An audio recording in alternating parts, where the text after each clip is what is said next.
നമസ്കാരം.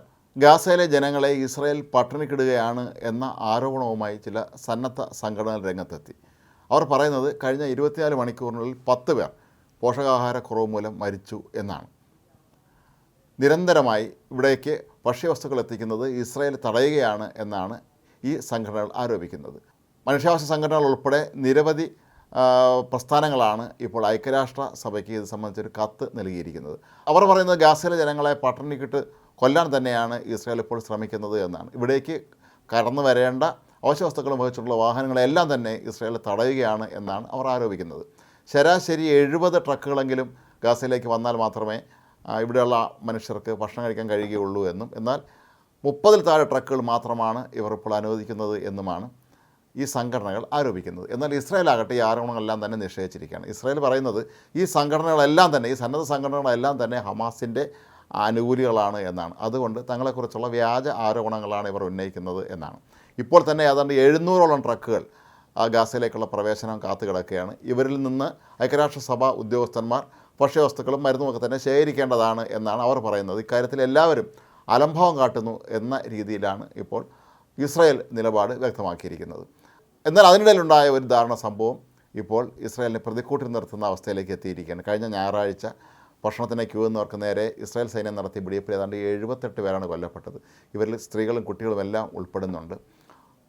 ഇതിൽ American president Donald Trump അതീവ ദുഃഖിതനാണ് എന്നാണ് ഇപ്പോൾ വൈറ്റ് ഹൗസ് വൃത്തങ്ങൾ തന്നെ വെളിപ്പെടുത്തിയിരിക്കുന്നത്. ഇക്കാര്യം അദ്ദേഹം ഇസ്രായേൽ അധികൃതരുമായി സംസാരിക്കുന്നുണ്ട് എന്നാണ് വൈറ്റ് ഹൗസിൻ്റെ വക്താവും വെളിപ്പെടുത്തിയിരിക്കുന്നത്. അടുത്ത ദിവസം റോമിൽ സമാധാന ചർച്ച നടക്കുന്നുണ്ട്. അമേരിക്കയുടെ പ്രതിനിധിയായ വിറ്റ്കോഫ് ഈ ചർച്ചയിൽ പങ്കെടുക്കുന്നുണ്ട്. ഇസ്രായേലിൽ നിന്നുള്ള മന്ത്രിമാരൊക്കെ ഈ സമാധാന ചർച്ചയിൽ പങ്കെടുക്കുന്നുണ്ട്. ഖത്തറിൻ്റെ മധ്യസ്ഥതയിലാണ് യോഗം നടക്കുന്നത്.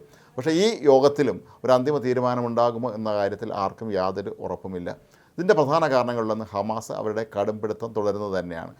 ഇസ്രായേൽ പല കാര്യങ്ങളിലും വിട്ടുവീഴ്ചയ്ക്ക് തയ്യാറാകുമ്പോഴും ഹമാസ് ആകട്ടെ ഒരു തരത്തിലും വിട്ടുവീഴ്ചയ്ക്ക് തയ്യാറാകാതെ വീണ്ടും ഓരോരോ പുതിയ ഡിമാൻഡുകൾ മുന്നോട്ട് വയ്ക്കുന്ന അവസ്ഥയിലാണ് ഇപ്പോഴുള്ളത്. അതുകൊണ്ട് തന്നെയാണ് ഇത്തരത്തിലുള്ള പ്രശ്നങ്ങൾ ഇപ്പോഴും അവിടെ നിലനിൽക്കുന്നത്. എന്നാൽ ഗാസയിൽ സാധാരണക്കാരായ സ്ത്രീകളും കുട്ടികളും ഒക്കെ തന്നെ പട്ടിണി കിടക്കുന്നതിൻ്റെയൊക്കെ തന്നെ ദൃശ്യങ്ങൾ ഇപ്പോൾ പുറത്തു വന്നിട്ടുണ്ട്. ആശുപത്രികൾക്കുള്ളിൽ രോഗിയായി കഴിയുന്ന ആളുകൾ പോലും, കുട്ടികളും സ്ത്രീകളൊക്കെ പോലും അവർ മതിയായ രീതിയിൽ അവർക്ക് ഭക്ഷണമോ മറ്റ് വൈദ്യസഹായമോ ഒന്നും തന്നെ ലഭിക്കുന്നില്ല എന്നാണ് ഈ മനുഷ്യാവകാശ സംഘടനകൾ ഇപ്പോൾ ആരോപിച്ചിരിക്കുന്നത്. ഇക്കാര്യത്തിൽ ഐക്യരാഷ്ട്ര സഭാ സെക്രട്ടറി ജനറൽ മാർപ്പാപ്പയും വരെ അതിയായ ഉത്കണ്ഠ പ്രകടിപ്പിച്ചിട്ടുണ്ട്. ഗാസയിൽ മനുഷ്യർ ഭക്ഷണത്തിനായി ഇത്തരത്തിൽ ക്യൂ നിൽക്കുമ്പോൾ അവർക്ക് നേരെ ആക്രമണം നടത്തുന്നതും മനുഷ്യരോട് പട്ടിണി കിടന്ന് മരിക്കുന്നതുമൊക്കെ തന്നെ ഒരു കാരണവശാലും അംഗീകരിക്കാൻ കഴിയുകയില്ല എന്നാണ് ഈ പ്രമുഖരെല്ലാം തന്നെ വ്യക്തമാക്കിയിരിക്കുന്നത്. ഇസ്രായേൽ ഇപ്പോഴും അവരുടെ പഴയ നിലപാടിൽ ഉറച്ചു നിൽക്കുക തന്നെയാണ്. ഐക്യരാഷ്ട്രസഭ എപ്പോഴും ഇസ്രായേൽ വിരുദ്ധ നിലപാടാണ് സ്വീകരിക്കുന്നത് എന്ന് പലപ്പോഴും ഇസ്രായേൽ പ്രധാനമന്ത്രി ബെഞ്ചമിൻ നെതന്യാഹു കുറ്റപ്പെടുത്തിയിട്ടുണ്ട്. ഐക്യരാഷ്ട്രസഭ ഹമാസിനെ ഏതാണ്ട് അംഗീകരിച്ചതുപോലെയാണ് പെരുമാറുന്നതെന്നും ഐക്യരാഷ്ട്രസഭ സെക്രട്ടറി ജനറൽ ആൻ്റോണിയോ ഗുട്ടറസിനെതിരെയൊക്കെ തന്നെ നേരത്തെ ഐക്യരാഷ്ട്രസഭയിലെത്തി നെതന്യാഹു ആരോപണം ഉന്നയിച്ചിരുന്നു. അപ്പോൾ ഈ സാഹചര്യത്തിൽ ഈ ഒരു ആരോപണങ്ങൾ നിലനിൽക്കുമ്പോൾ രണ്ട് കൂട്ടരും അവരവരുടെ നിലപാടുകൾ തന്നെ ഉറച്ചു നിൽക്കുകയാണ്.